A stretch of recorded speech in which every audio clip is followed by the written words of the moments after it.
Hello everybody. Welcome to Angry Harry's MRA Corner. Today I am interviewing Mike Buchanan, who is a Brit. And he has started the first political party in the English-speaking world that has the purpose to seek at least some kind of reasonable justice for men and boys. Something that currently is woefully lacking.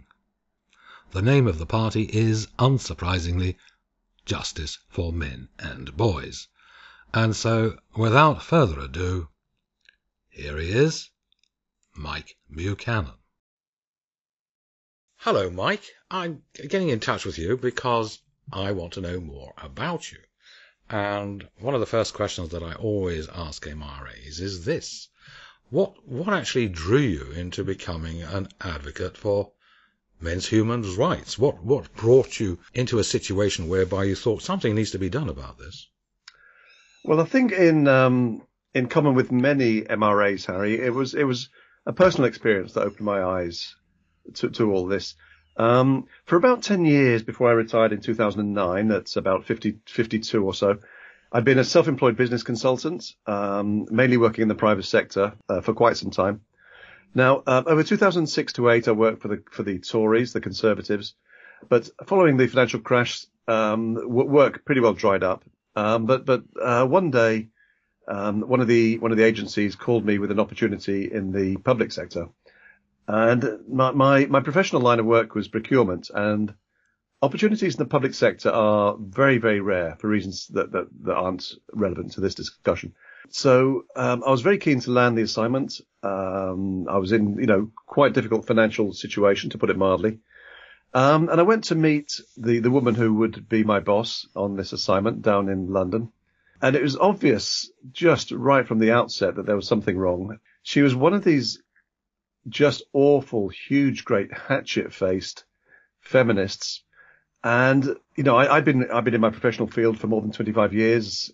I'd earned a good living from it, to put it, a pretty good living. But she seemed to object to everything that I'd done. Now, it was an assignment I could have done standing on my head, to be quite frank. But she was just very dismissive of my experience, expertise, and so on.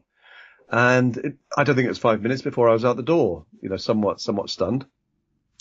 And I called the guy at the agency and related the experience. And he said he couldn't call at that moment, but he'd called back a bit later. And perhaps about 10 minutes later, he called and said he was calling from the car because it wasn't a conversation he could have in an open office. And he basically told me that this woman was notorious. Well, she was a feminist, a radical feminist, but notorious for never taking on male consultants, business consultants. And she would much rather take on an incompetent female consultant than a male competent one, and had done so on many occasions. And so I asked the obvious question of why in God's name was I interviewed there? And he said, he said, I'm really sorry. I should have been honest with you. It was to make up the numbers. So if anybody asks for an analysis of who she's interviewed, she can show that half of them are men. But she would always find something in the CV of the woman that she wanted to take on that wasn't in the CV of the man, of the more competent men. And so, and I've since learned this is a fairly common tactic used in the public sector, but I'm increasingly hearing of it also in the private sector. It's really quite extraordinary. And, men just take it. It's really quite extraordinary how little men complain about these things. But for some of them, they would never work again if they went public with this kind of thing. Yes. I think I also heard some time ago that large private enterprises that didn't appear, according to the government department, didn't appear to have enough women working would be under investigation, and so would likely incur huge costs, financial and otherwise. And so many of those in the private sector will hire women just to avoid the horrendous nightmare that will descend upon them should they appear to favour men, and so they bend over backwards to favour women so that they cannot be accused of favouring men. No, indeed, that's absolutely right. I think it tends to work on a rather more nuanced level than that, though, Harry. it works. I mean, my profession, procurement, I guess when I started in that I guess that would be the mid 80s, was a pretty, it's fairly male dominated. But over the years, that's changed a lot. And my guess would be that probably well over 50% now of the people in procurement are women. And it's very often, it's not that there'll be anything official, any guidance, whatever, that says that, let's say, your suppliers must have, gender diversity. But it's very easy for someone in procurement to say that this firm is more appropriate for this contract. And again, they'll find some reason to favour, these firms, especially if they're female led. It's a gravy train for companies led by women. I'm always struck by the proportion of their business that comes from the public sector. And that really cannot be a coincidence, I'm sure. Yes. Did you, having had this experience in the world of employment, with regard to men's human rights in particular, when did you sort of think, well, hold on, this is not just something that's going on in the world of employment, but in many other areas of life, for example, in the family courts and so on. At what stage did you think, hold on, this is much bigger than what's going on in terms of employment? It's been, for me, it was a fairly slow process, Harry, to be quite frank. Now, I mentioned I worked for the Conservatives from 2006 to 8, but in 2009, about the same time when I had this experience in London, one of the light bulb moments was in the autumn of 2009, when David Cameron announced his intention to introduce all women prospective parliamentary candidate shortlists. Now, you can imagine for traditional Conservatives like myself, that was just absolutely anathema. And I actually resigned my party membership. I resigned the very day that he made that announcement. And I still had contacts in the Conservatives campaigning head office. And I spoke to a senior guy there who admitted to me quite freely that they'd lost quite a few very long-standing members that day because of that decision. So, I mean, it sort of told me that Cameron was basically very feminist friendly. And everything he's done since becoming party leader in 2005 has been relentlessly has been feminist friendly and anti-male. He is without doubt the most unprincipled party leader, I think, in living memory. And I'm 56. Yeah, I agree with you. I mean, he almost makes me nostalgic for Tony Blair. Yeah. He doesn't seem to be following principles at all. He just wants votes, and he's as politically corrected and as feminists as are those on the left, in my view.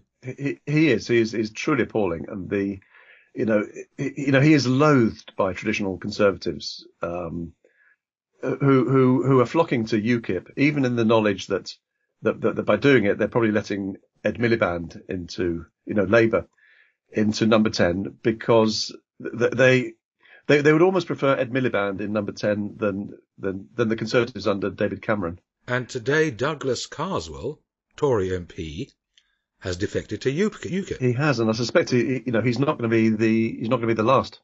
Oh, that's quite exciting, I think. I think so.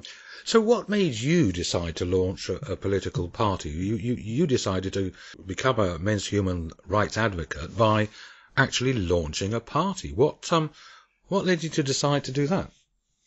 Well, I'd been a little bit more active as I guess you would say, an advocate, although I'm not even sure I knew the word back then in 2009.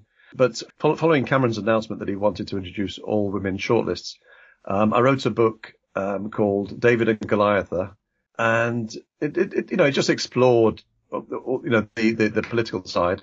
So he came to power in May 2010. And one of the first things he did was a really quite extraordinary thing. It had clearly been lined up before. He appointed a Labour peer, Lord Davis of Abersock, to write a report with recommendations on how to increase the proportion of women on major corporate boards. Now, this was a Conservative Party leader. Even Labour hadn't done that in 13 years of power. It was a most extraordinary move. And the Davis report was duly published in February 2011, and I don't think there was a sentence in it that Harriet Harman could complain about. The whole thing was very feminist friendly. There was a claim that there was a link between increasing women on boards and financial performance, but absolutely no evidence was cited to substantiate that claim. And, both Lord Davis and David Cameron around that time, 2010, 2011, were basically saying in speeches, interviews and so on, in speeches, interviews, articles, that there was actually a business case for more women on boards, that evidence showed that if you increase the proportion of women on boards, financial performance would improve. Well, guess what? They were lying. Every report that they cited, and I'm thinking here McKinsey, Credit Suisse, Catalyst, there were others, Reuters Thomson later, every single one of those reports made it very clear that they were not claiming a causal link between more women on boards and financial performance. And the idea there might be such a link struck me, as somebody who'd spent 30 years in business at a fairly senior level, as the height of absurdity. The idea that there was some magical female factor which would, it somehow increase performance. I mean, it's the territory of ultra left-wing social psychologists, I think, but to me it was nonsensical. So I started to look in the evidence, and the only way that you can show an impact of increasing women on boards is to look at longitudinal studies. So in other words, studies that look at, they say this is how businesses are doing. They increased women on boards. What happened?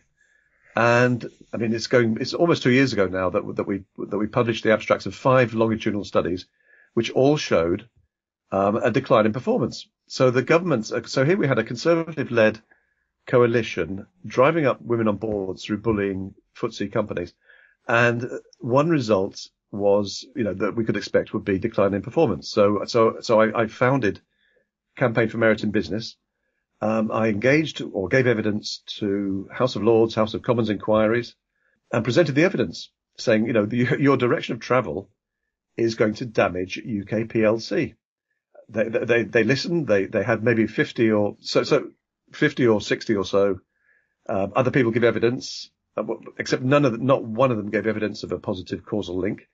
Something that came out of that and out of our Freedom of Information request was that people like Cameron and Vince Cable stopped publicly making claims of this positive link. So in that sense, Campaign for Merit in Business was successful. But what it didn't do was to stop the government, was to stop that direction of travel. So originally the threat was to the FTSE 100, that if they didn't get 25% female board members by 2015, then the government would, introduce legislation. They've since made it clear that they're going beyond that. They want 50-50 male-female boards on the FTSE 350. It is the most extraordinary attack on UK PLC. Goodness me, and that's the Tory party. And that was this coalition, doing something that Labour never did. And so at the end of that, I got to the point, Harry, of saying, my God, at that point I'd spent 12 months working full time on this. I really put the hours in. And I said, what on earth do you do when a government will not engage with rational arguments? There was nobody, and there remains to this day nobody that challenges our analysis of women on boards. Nobody across the world. Even the leading proponents cannot come up with a scrap of evidence of a positive link with. So it was quite a surreal situation. I thought, what in God's name do you do? And then out of the blue, I thought, well, you form a political party. So I looked into it, and it costs £150. You only need 2 members in the UK. It's a very good place to form a new party. And so 4 or 5 weeks later, Justice for Men and Boys was launched. I see. And was it, did you decide to take that route because your experience of politics had already put you inside the political camp, if you like? It was something that you knew about. I'm not so sure, really. I'd always been very interested in politics. I certainly had, it was a bit of an eye-opener actually working at campaigning headquarters because, in the role that I had there, I met quite a few of Cameron's inner circle, not so much the MPs, although sometimes MPs, but the non-political people. And I was so unimpressed with them, I would struggle to find the words. Just a really vacuous, shallow bunch of people. Well, let me ask you this then. In order to have a political party, an effective one, you've got to get supporters. You've got to have people supporting you. Yes. Now, surely in this day and age, being an anti-feminist, which I think you are, Yes. doesn't that rather hinder your chances of success? I'm not so sure. And frankly, even if it did, Harry, I'd still do it. I mean, at the end of the day, I've long, well, for some years, I've identified as an anti-feminist. But at the end of the day, the people who object to that, I find, wouldn't vote for us anyway. So it doesn't bother me. I mean, I'm annoyed if I go a week without a radical feminist attacking me. And do you find that those who do support your party are also anti-feminist, or are they a bit of both? They tend to be anti-feminists. I mean, some non-feminists. Yes. No, and I mean, something that always surprises people is that we have a fair number of female party supporters, and including some generous donors come to that. And they are fully aware that you yourself are anti-feminist. Oh yes, absolutely, yes.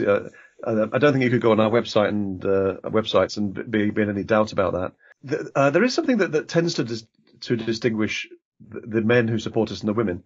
I think it's probably fair to say that more than half of the men who support us have had something happen in their lives which make them sympathetic towards us. So I guess the most obvious one would be men who've been abused by the family courts, but also men who've been, let's say, suffered domestic violence and not had any support.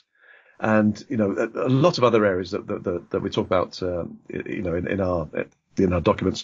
But the women, I would struggle to think of an exception to this, but the women almost invariably have a personal reason for supporting us. And probably the number one is mothers of sons. Yes, of course.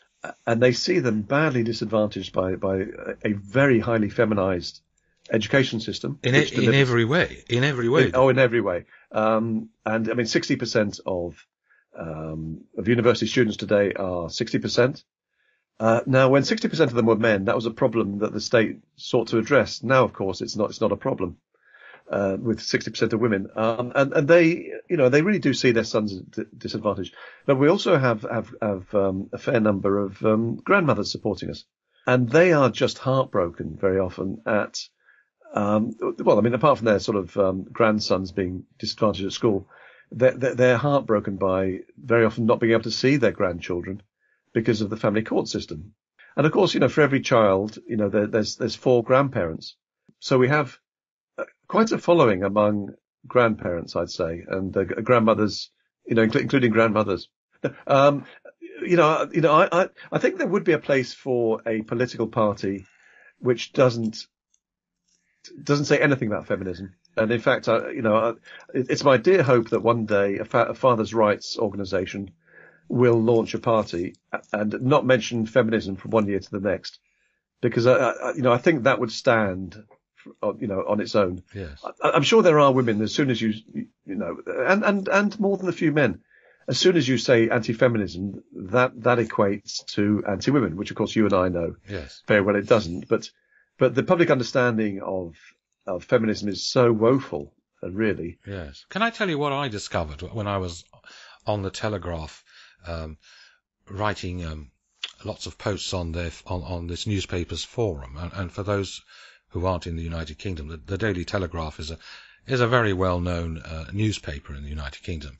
What I found when I was criticizing feminism and feminists, and it took a long time for me to really understand this, was that most of the people who were also on that forum had no idea how big feminism was. Even a year and a half ago, they still thought that feminism was basically just a bunch of women who were complaining about various things. They had no idea that feminists and feminism is right throughout the entire system, the entire government system, the educational system, the legal system. These people, your average readers of the Daily Telegraph at the time, and I'm going back only a year and a half, believed that feminism and feminists was just a bunch of angry women who were inconsequential. They had no idea how vast this army of feminists is. No, I agree, Harry.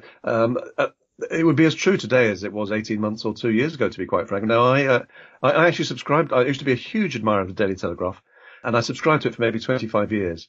But in recent years, it's sort of gone the way of the times, I guess, and it's become very politically correct. Any articles, or virtually all articles with a gender dimension, let's say on the gender pay gap or whatever, they hand it to feminist female journalists. It's a rare thing to see a man write about things like the gender pay gap. And I mean, to my mind, there is today no seriously right of centre daily newspaper in the UK, and the Times even has Caitlin Moran. She gets acres of column space. It is quite extraordinary. And you're right, men just do not get it. They do not get it. Yes. In fact, there was an article in the Telegraph that really wound me up. I think it was by Tim Stanley. It may not have been, so let's not take this as gospel. But the headline to the article was, "The most dangerous people in the United Kingdom." And do you know who they were, Mike? No, go on. Old men. And the reason was because of their pensions. They were draining the public purse. I couldn't believe it. You couldn't make this stuff up, could you? You really couldn't. I mean, there are about 10 times as many women draining the public purse when it comes to... Anyway, let's move on, Mike. Now, one thing that surprises me, I suppose, is if you are aiming to, continue with this political party, how can you get away with supporting a site like A Voice for Men and Paul Elam? Because, Paul Elam is a very tough guy, and his aim is quite clear. He's out to destroy feminism, I think. Yeah. And quite rightly too, in my view. But he won't be polite about it. He's a very strong bloke. Do you think that harms your political party in any way? I don't think so. Again, the people who would criticise A Voice for Men wouldn't be our natural supporters, Harry, to be quite frank. It's no secret that I'm a huge supporter of A Voice for Men. I link to their materials. It must be every day of the week. I'm a huge admirer of guys like Paul Elam and Dean Esme. I just think they've touched on the magical formula here. Yes. No one else could do it. Paul Elam is the only man in the whole MRA community, as far as I can, who could do what is being done, particularly with the conference which you attended. Yes, and I don't think any organisation in the world could have pulled off Detroit. No, it was really quite extraordinary. But he's taking he sort of has a philosophy which I try and adopt, which is that we will not let feminists or anybody else dictate what we talk about and write about. We will not let feminists or anybody else say how we're going to talk about it. And that manifests itself in areas like some of our awards, which hopefully we might talk about later. Some of the stuff that Paul says and I say and others say will offend some women. Never mind feminists. It's designed to offend feminists. I mean, that's yeah. Well, I mean that's just a nice bonus, isn't it? But at the end of the day, until we start saying to women, we will hold you accountable to the same standards as we hold men, I don't think that we can move forward. And it's kind of one of the problems that we have. Just going back to your point about the Telegraph, it's a point that Paul Elam makes, that tradcons historically, I hope this changes, and I guess neocons, new conservatives, are not the friends of men's rights. They tend to they tend by their natures to be chivalrous, to be deferential to women, and that's part of the problem. I mean, the narratives that feminists have won X, Y, Z for women are just nonsense. What's happened is that a small proportion of women have persuaded alpha males to hand them power on a plate. Beyond their capacity to deal with that power. I mean, Cameron being an example of that. But it's in every damn walk of life. So if we go back to women in the boardroom, a third of FTSE 100 chairmen are members of the 30% club, committing their companies. These are companies of the size of BP, and they're committing their companies to increase the proportion of women on their boards and in their senior levels, regardless of impact. I mean, it's an assault on shareholders, but that's what that's what these individual men will do. Yes, yes. And at the conference, you met Paul Elam, didn't you? Indeed, yes. And a lot of other of his crew. Yes. What was it like being there in Detroit? It was, I can honestly say, it was one of the happiest experiences of my life. It's up there with the birth of my two wonderful kids, Harry. Wow. It was, Wow. And it was, I mean, it was just an absolute triumph, and the sheer joy of meeting people like Paul and Dean and, the honey badgers. Oh, yes. I said to a few people before the conference that oh God, when I meet Karen Strawn, I'm going to stare at my shoes and say I'm a big fan. and when I met her, I wasn't quite that bad, but not too far off. And she looked suitably embarrassed. Bless her. She was. Well, we all love that woman, don't we? We all love her. Oh, we. How can a normal man, not fall in love with Karen Strawn? And the others, sort of Janet Bloomfield, Yes, Alison yes. Tiemann, and so on. Yes. They are just wonderful, wonderful women. But no, it's just it was remarkable. And other people I spoke to who were there had the same experience as me. It was some weeks before they sort of came to earth, and all of us, I think, came to earth with a bump. And for me, it was about 4 weeks later. When I was on holiday, funnily enough, the atmosphere was electric throughout the conference, and also socializing with people afterwards. And I would be astonished if next year they didn't get 1,000+ delegates, maybe even 2,000 or 3,000. Well, let's hope so. It is going to snowball. It is, apart from the people I've mentioned, I should also mention Dan Perrins, Sage Gerard, or Victor Zen, as some people know him. Oh, yeah, Sage. Yes. Sage, who is just the video maker supreme. Attila Vinkser, Jack Barnes, Terence Pop. I mean, just so many wonderful people. Yes, yes. Mike, let me go back to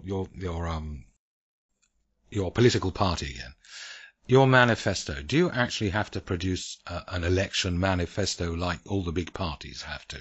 We do, and I think ours is looking like it's going to be War and Peace. Quite frankly, it just I think we had a fond idea of it being maybe 20 pages, but I think we're at about page 60 now, and still moving ahead. The proposals are going to be fairly succinct, but some of them, inevitably will be fairly controversial. So, for example, the one I like to think of in this context is our proposal to introduce compulsory paternity fraud at birth.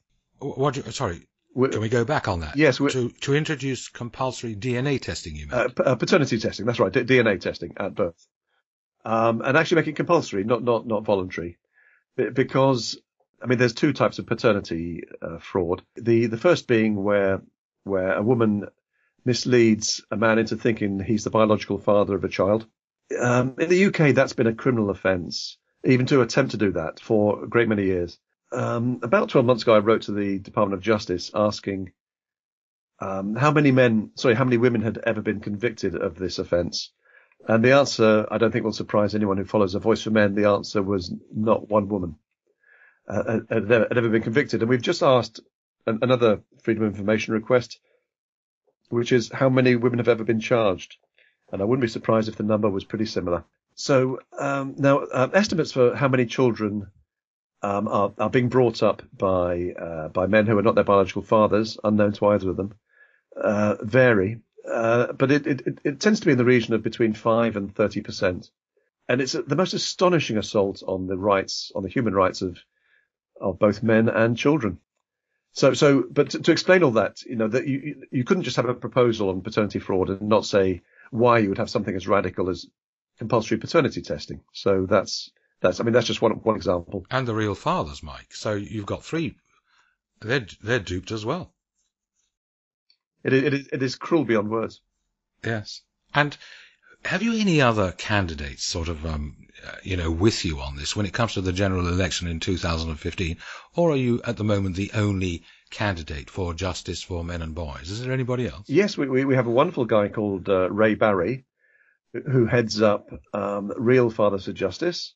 And he'll be standing in Wolverhampton South West in 2015, just 8 or 9 months away now. We've had plenty of people come to us, but quite frankly, we sort of have a very high bar in terms of the quality of people that we're looking for. So, I'd rather have just the two of us going into this than have 30 people, some of whom might say some very, very difficult, embarrassing things.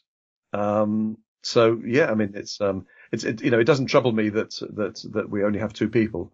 This is a long game, Harry. I mean, some people have said, look, if things don't go well at the election, will you will you end the party? Will you quit yourself? And I said, absolutely not. I mean, I'm committed to working for this party, whether as leader or in some other capacity, until 2030, when I'll be 72. So, I'm not going to go away, and the party's not going to go away. So even if you do kind of badly in this general election, let's say you don't get many votes at all, will that put you off, or will you just... No, absolutely not. I mean, when you look at what we're up against, we haven't so far had any meaningful mainstream press coverage apart from a libelous article by Laurie Penny in the New Statesman. Our exposure's been on the BBC, some national, some local. But at the end of the day, we're very early into the game of getting the public in general to understand about men's human rights. It's an early stage. But on the evening of May the 7th, 2015, several million people will be watching the election results coming in. And for the first time, several million people will learn of the existence of a political party that by its name is clearly fighting for justice for men and boys. And we expect that to really start putting us on the map. Yes. And in fact, already, because you are running such a party, you've had mainstream media coverage. I saw you myself on the TV only about a week ago. Yes, indeed, on London Live, and we've been on BBC TV and BBC Radio. And now that exposure really started as soon as we launched the party. Within a week or two, I was on the Jeremy Vine show, being interviewed along with Laura Bloody Bates of the Everyday Whining Project, or which is not what she calls it, obviously, but and so that was, I think, 6 or 7 million viewers, so 6 or 7 million listeners on Radio 2. And afterwards, she had a little hissy fit, stamped her feet, and marched out. Jeremy Vine looked at me in complete disbelief and said, "Wow." He just couldn't believe it. But having said that, I believe she's been on plenty of times since, and I've not been invited back. So, I mean, all the mainstream TV and radio channels are relentlessly feminist friendly, relentlessly. Yes, yes. And, one last question that I want to ask you, Mike, is this one, which is intriguing me in particular. You give awards to feminists and their male supporters, and you have awards like Lying Feminist of the Month and Whiny Feminist of the Month, and various Toady awards for male collaborators. Why do you do that? Why do we have Lying Feminist of the Month? Let's take each of them in turn. Lying Feminist of the Month. Feminists get away with murder on, in the media. Decade after decade, they have lied both in mainstream media articles and in interviews, and they are never, or virtually never, called up on it. Yes. They, you wonder quite what they have to, what would they have to say to not be called on it. And so I guess it must be 7 or 8 months now that we've been giving Lying Feminist of the Month awards.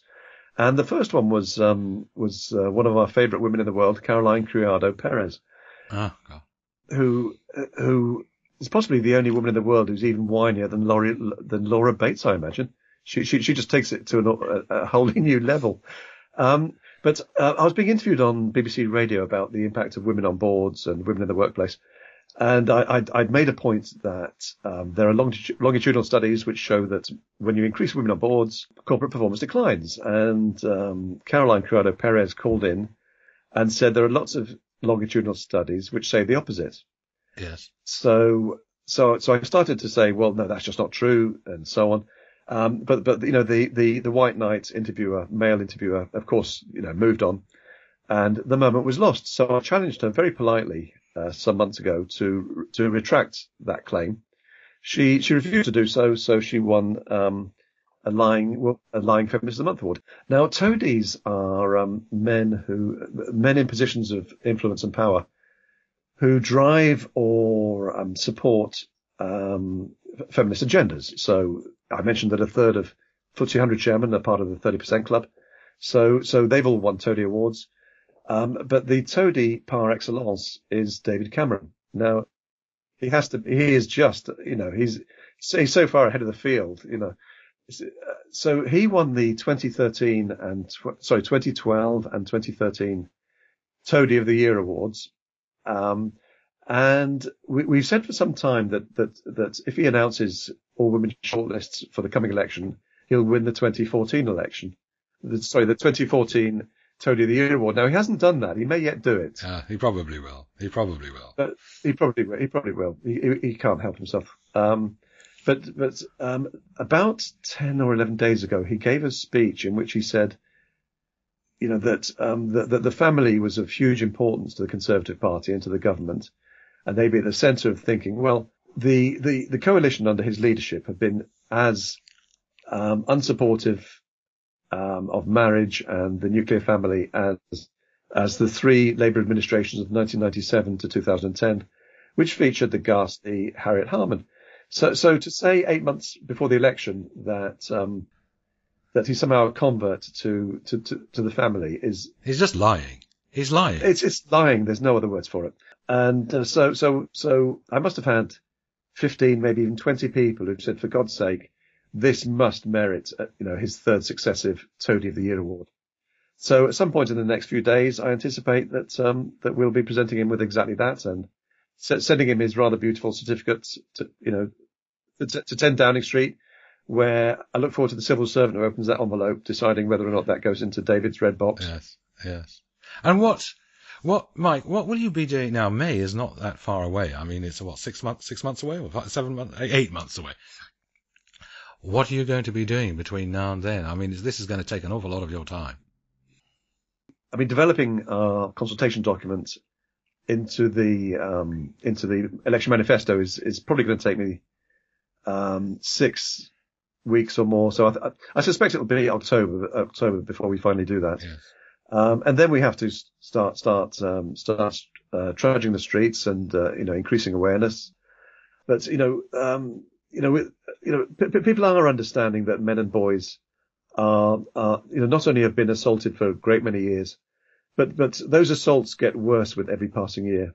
Now, if you care about these issues, a vote for any of the main parties is a wasted vote. The only not non-wasted vote is a vote for J4MB. Yes. When you're stomping the streets trying to get people to vote for your party, I mean, I've never done that, but I did many years ago now. I did attend some of these speakers at Hyde Park Corner who were arguing for men's rights here and there, and Fathers for Justice, I think, was there. The reception from the public, needless to say, not very good, because immediately you're branded a woman hater. Yes, I think things are developing. I mean, there are some people who are currently sort of speaking at Hyde Park Corner. Yes. And I understand week by week, they are making progress. I mean, I take my hat off to them. I mean, it's a pretty tough thing to do that. Do you know who they are, Mike? There's a guy called, I'm not sure I should say his name, but he's known as the Black Fedora. Okay. Is he a Fathers for Justice type? I'm not sure about that specifically. More sort of anti-feminist, from what I can understand. Right, and he's managing to hold his own at Hyde Park. That's pretty good. So I'm told he has a real gift for it, and I really should get down there one Saturday and lend my support. And also a guy called Swain Opie, who wrote a very good book called Why Britain Hates Men: Exposing Feminism, which was published I think 2 or 3 years ago. It's a really, really good book, and it's published outside the UK with the title Exposing Feminism: The 30 Years War Against Men, and it's on Kindle and so on. It's well worth getting. A really, really important book. But he's also he's a very talented public speaker. So it'd be good to hear more of him. Yes, it would be even better if we got a video of him. Actually, it might be. Yes. Well, Mike, I suppose we better end this interview. Otherwise, we shall go on for too long and bore our listeners. Is there any message you like to? Is there any message that you can think of that you would like to give to MRAs? Yes, I'd like to thank them for their support of my party and myself. it can be a fairly sort of lonely furrow, as you would know for longer than me, Harry. And really, it's important to have support to keep the spirits up. So, when I get just an email saying, thanks, Mike, appreciate what you're doing for men and boys, or get a donation, it just absolutely puts petrol in the tank. I agree. I agree. It's just so important. And it's one of the reasons I love, the guys and gals at The Voice for Men, because they're very supportive. They've been very supportive of me as I have of them. And they're in pole position in terms of just keeping spirits up, I think, really. And the reason that I think they are, or to my mind, the number one reason that all this is moving forward. Absolutely. I mean, I'm amazed that Paulina managed to find, especially the women, because they're so clever, those girls who are, aren't they? The Voice for Men women, the Honey Badgers lot. I mean, they are just astonishing. And some people regard it as controversial that we have women advocating for men's human rights, but I'm totally with the Voice for Men on that one. I think they're really important, and the more of them that we have, the better. And on a personal note, Harry, I just want to say thank you very much for all that you've done. Oh, well, thank you. over so many years. I mean, in Detroit, the number of people who came up to me and said, you knew some of my work and said, where's Harry? and also Man, Woman, Myth, I should say. Of course, yes. And I said, they aren't here. And they said, you're kidding. How can the world's first international conference on men's issues not have Angry Harry and Man, Woman, Myth? And, we're there in spirit. We're there in spirit, Mike. Indeed. But you two guys have brought so many people into this field. Well, you're greatly admired, and you've been doing it for so many more years than most of us. So thank you. Well, I'm blushing now, Mike. I'm blushing with pride. Mike, it's been absolutely wonderful to talk to you. And next time I shall take you out to dinner. That would be great. I really enjoyed our evening the other night. And me too. Okay, thanks a lot, Mike. Take care, Harry. Take care. Now, before I say goodbye, for those of you who have not come across Man, Woman, Myth before, I strongly recommend that you go to YouTube and look at some of his amazing videos. They are astonishingly well produced, and the information and the notions that are presented to you will really open your eyes. This man is, in my view, the most underappreciated MRA in the business.